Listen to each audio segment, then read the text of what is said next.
Rádio França Internacional. Lúcia Miesel.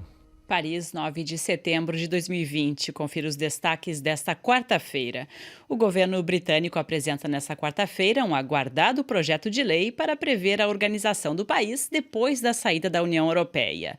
O ministro encarregado da Irlanda do Norte já advertiu que o texto deve, em alguns aspectos, entrar em confronto com os compromissos assumidos entre Londres e Bruxelas no acordo do Brexit. O projeto gera tensão no Reino Unido e pode embaralhar o já complicado processo de divórcio com o bloco europeu.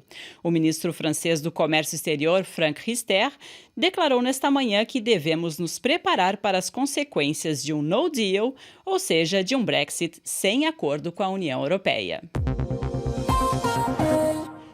O presidente da Confederação dos Sindicatos dos Médicos da França, Jean-Paul Ortiz, declarou nesta manhã que não vê nada de anormal na suspensão dos testes clínicos com a vacina contra a Covid preparada pela Universidade de Oxford e o laboratório anglo-sueco AstraZeneca. A farmacêutica anunciou na noite desta terça-feira que fez uma pausa voluntária mundial nos testes realizados em países como o Brasil. 5.000 brasileiros já receberam o imunizante. A medida considerada de rotina pela empresa foi tomada depois que um dos voluntários desenvolveu uma reação não explicada e grave à vacina no Reino Unido.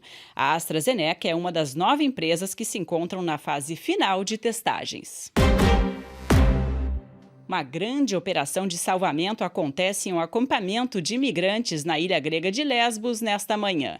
Diversos focos de incêndios foram identificados no fim desta madrugada no acampamento de Mória.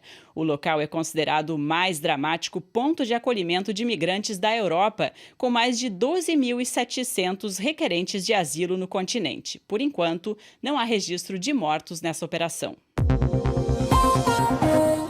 Moscou denunciou nesta manhã que uma campanha de desinformação visa impor sanções contra a Rússia com a justificativa do suposto envenenamento do opositor Alexei Navalny.